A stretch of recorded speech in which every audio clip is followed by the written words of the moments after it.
Let us understand a cell. A cell is a device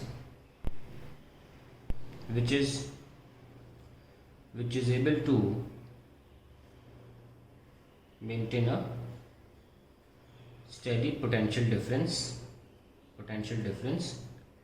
across a circuit.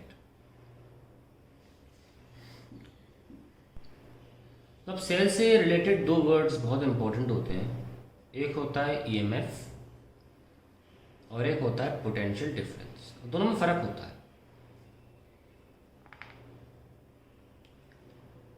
आइए इसकी mechanism पे समझते हैं.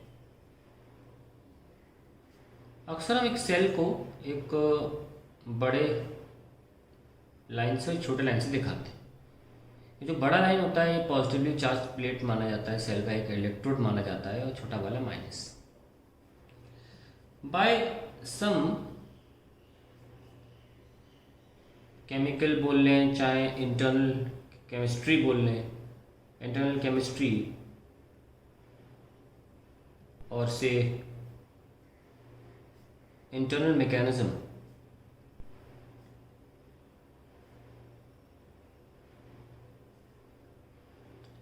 the positive charges inside the cell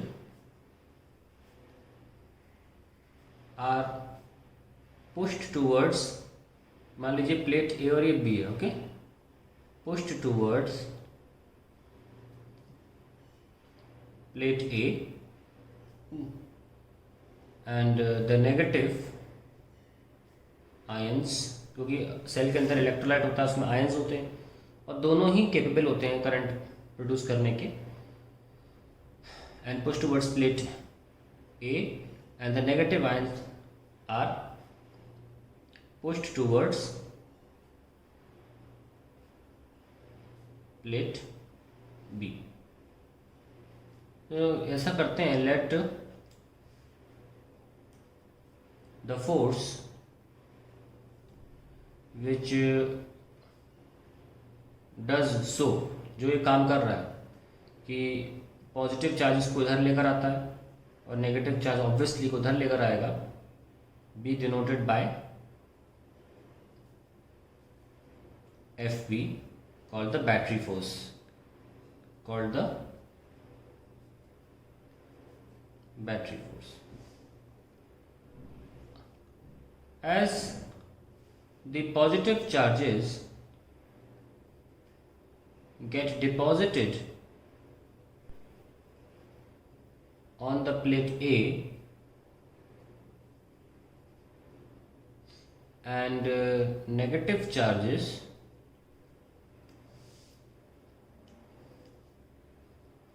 get deposited on the plate B, an electric field E is developed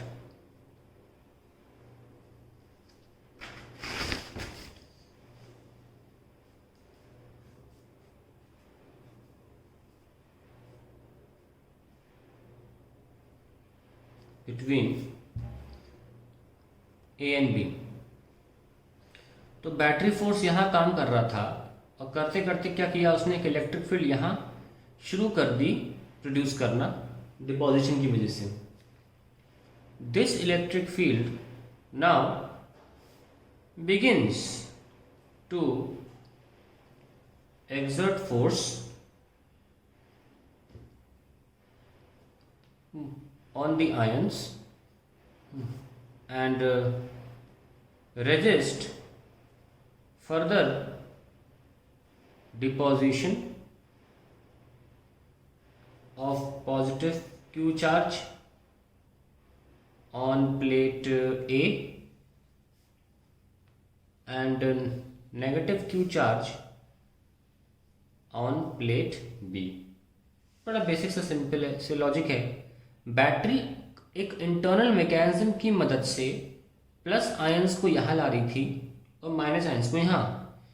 जैसे जैसे plus और minus deposit होने लग गए वैसे वैसे एक इलेक्ट्रिक फील्ड बढ़ने लग गई, और इलेक्ट्रिक फील्ड क्या करती है, पॉजिटिव को अपनी दिशा में ले जाती है। तो जो यहाँ पहले अब आना शुरू कर रहे थे और फर्दर वो धीरे धीरे से इलेक्ट्रिक फील्ड की वजह से अब आ नहीं पा रहे हैं उतनी आसानी से। ठीक है, तो क्या हुआ, as more and more plus Q charge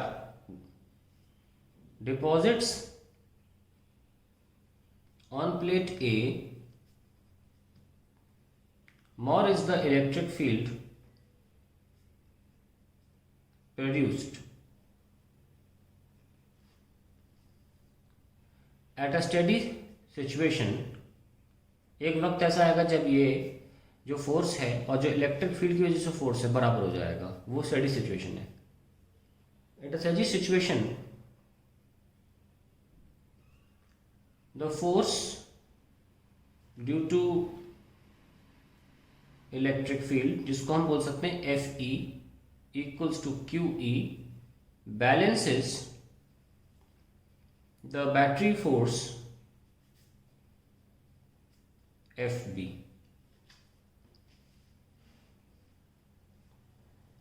Balances the battery force FB. तो FB is equals to Fe is equals to QE. ध्यान रहे कि FB और FE बराबर हो जाते हैं एक पॉइंट पर आकर। FB ऑलरेडी जब सेल बना दिया तो फिक्स हो गया है, FB बदलता नहीं है। ये तो इलेक्ट्रिक फील्ड का फोर्स है जो ग्रेजुअली इंक्रीज होना चालू हुआ। FB जितना डिपॉजिट कर रहा था वो तो करेगा उतना जितना उसके पास ताकत है, लेकिन जो FE फोर्स है इलेक्ट्रोस्टैटिक का फोर्स, ये धीरे धीरे ग्रेजुअली इंक्रीज होके और बराबर हो जाता है फाइनली बैटरी फोर्स के, and then no further motion of charge takes place. अब हम बात करें इसकी अगर कि what is work done by battery. Work done by battery, work done by battery कितना होगा, force by battery into distance जो कि हम लेके जा रहे हैं इसको उसमें सेल में, और ये डिस्टेंस हम मान लेते हैं इनके बीच में d है।